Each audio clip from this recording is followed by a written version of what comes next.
this idea that he might take up the offer of a palace over in the UAE, 16,000 square foot. The Emirates billionaire ruler of Abu Dhabi said, look, he can come and live his life out here instead. I mean, talk about landing on your feet. It's often said that exile reveals a man's true nature. And in the shimmering heat of Abu Dhabi, far from the gray clouds of Windsor, one fallen royal is quietly trying to rewrite his own story. Prince Andrew, once celebrated as the Queen's favorite son, now a man stripped of status, titles, and dignity, is preparing for something no one thought possible: a gilded new beginning in the desert. Behind palace walls, whispers have already begun. "He's not done yet," said one former courtier. "He's just relocating the problem." To the outside world, Andrew Mountbatten-Windsor has been erased. His royal privileges revoked, his name removed from official duties, his reputation tarnished beyond repair. But inside certain circles of wealth and power, plans are being quietly set in motion. Plans that could see the disgraced Duke of York living once again like royalty, just not in Britain. From the news media, including the headline this morning from the Sun newspaper, the headline reading, "Banned Old Duke of York." For years, Royal Lodge, Andrew's longtime sanctuary on the Windsor estate, stood as his last bastion of comfort, a sprawling Georgian mansion surrounded by manicured lawns and memories of privilege. But those days are over. King Charles, weary of the headlines, drew a line. The message from Buckingham Palace was clear: the age of indulgence is finished. One insider described the moment as a final act of mercy and of exile. Andrew was told to vacate Royal Lodge, the home he once shared with his ex-wife Sarah Ferguson. And though he initially resisted, refusing to move, insisting on his rights, the tide had turned.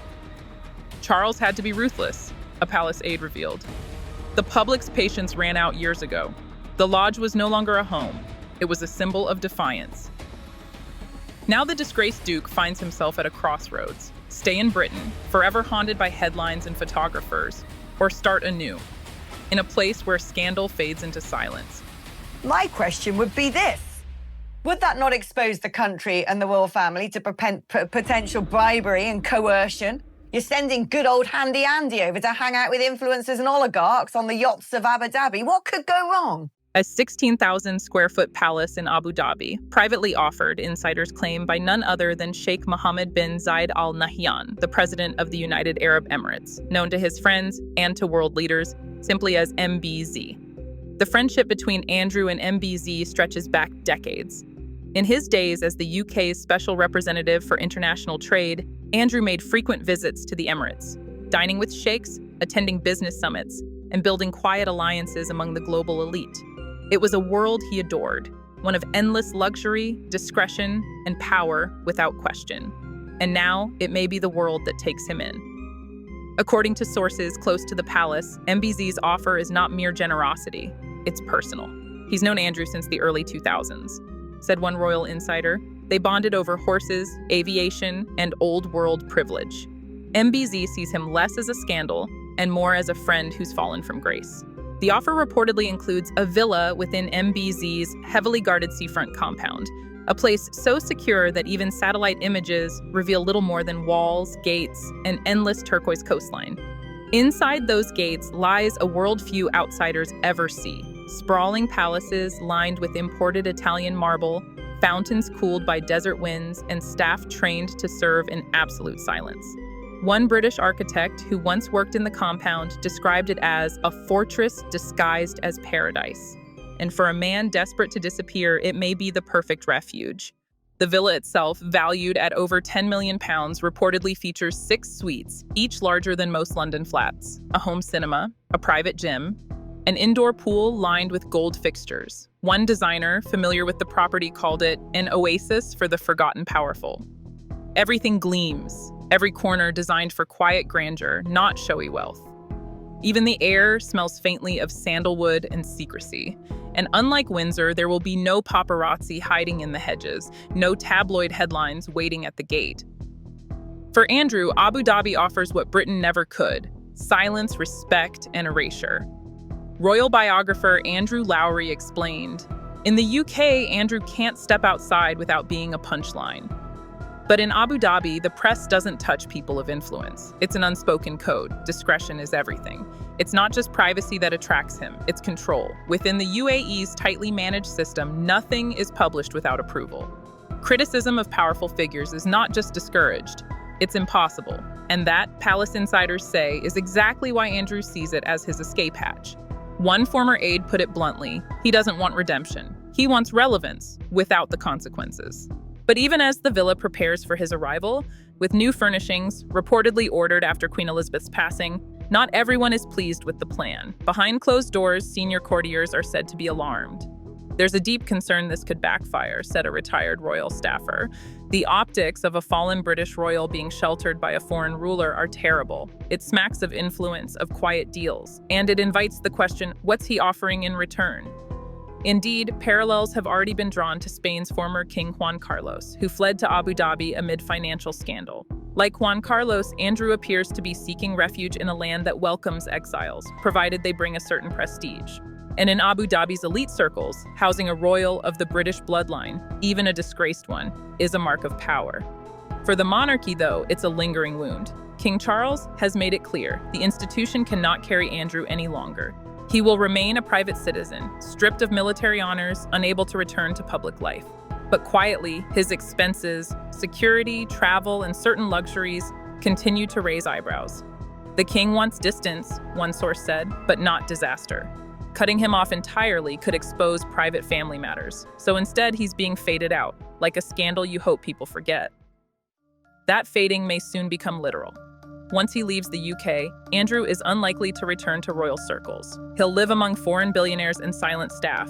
No parades, no ceremonies, no family balcony appearances, just the endless hum of air conditioning and the glitter of the Gulf.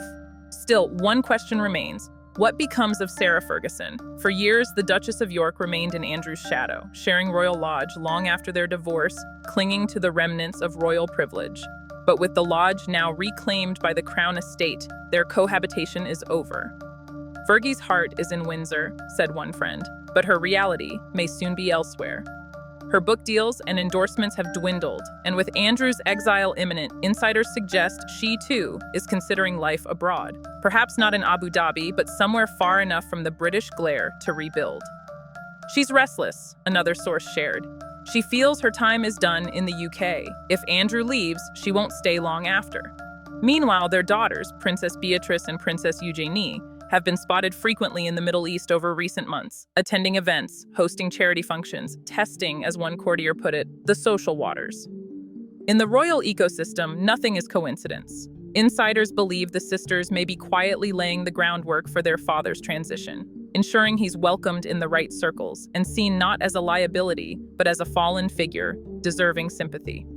The Yorks are a brand, a former palace PR advisor explained. And right now, they're trying to repackage that brand, away from scandal toward survival. But can a reputation truly be rebuilt on foreign soil? Those who know Andrew best say his ambitions haven't died. Only his audience has changed. He still sees himself as a prince, one confidant admitted. He talks about a comeback, about service. He just doesn't grasp that the world's moved on. For the British public, Andrew remains a symbol of unaccountable privilege, the royal who refused to face reality. His infamous BBC interview, the one meant to clear his name, became a cultural punchline. His insistence on innocence, his detached tone, all of it reinforced what the world already believed, that he lives in denial. And now, as he plans his retreat to the Gulf, many see it as the final act of that denial. For Andrew Mountbatten-Windsor, Abu Dhabi represents not just safety, but fantasy, a world where the past doesn't follow you and titles still matter. He'll live among gold-plated faucets, guarded gates, and the comforting illusion that he's still a royal worth protecting. But behind those marble walls lies a different truth. He is no longer His Royal Highness, no longer the Queen's favorite son, just a man, rich in connections, poor in legacy, seeking refuge from his own reflection.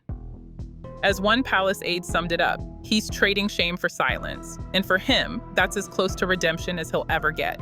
But for the monarchy, Andrew's escape offers no closure. His departure may remove the problem from sight, but not from memory. Every tabloid headline, every whispered scandal, every unanswered question. They linger, haunting the House of Windsor like ghosts in gilded halls.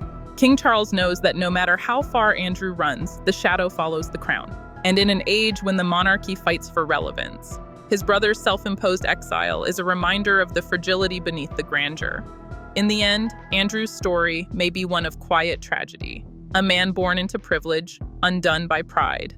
His life in Abu Dhabi will be comfortable, luxurious even, but it will never be royal. As Britain moves on without him, the fallen duke will have everything he ever wanted: wealth, privacy, and distance from judgment. Everything, that is, except respect. But what do you think? Has Andrew finally found peace in the desert? Or is this just another chapter of privilege without accountability? Do you believe the royal family is stronger with him gone? Or does his quiet exile expose a deeper rot behind palace walls? Let me know your thoughts down below. I read every comment. And if you want to stay updated on every twist in the royal saga, be sure to hit subscribe, tap the notification bell, and join us for the next royal revelation. Because in the House of Windsor, the drama never truly ends.